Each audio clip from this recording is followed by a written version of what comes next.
Hi guys, আজি ৰাতিপুৱাৰ পৰা গা ভাল নহয়, সেইকাৰণে একো ব্লগ দিব নোৱাৰিলোঁ। এয়া মই বেলি আছোঁ এতিয়া ৰুটি। মানুহজনে আজি ভাত নাখায়, ৰুটি খাব। ইফালে দাইল বহাই দিছোঁ। এয়া ৰুটি বেলি ৰুটি দিওঁ। আপোনালোকক আজি মই একো ব্লগ দিব নোৱাৰিলোঁ, বেয়া নাপাব।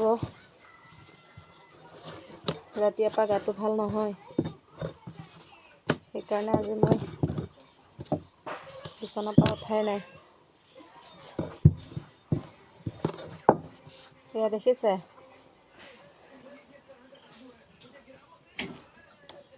চবতকৈ বেয়া পাওঁ ৰুটি বেলা কামটোৱে।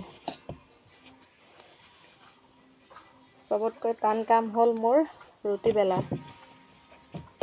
তথাপিও উপায় নাই, বনাই দিবই লাগিব। পাছত লগ পাই আছোঁ, বাই।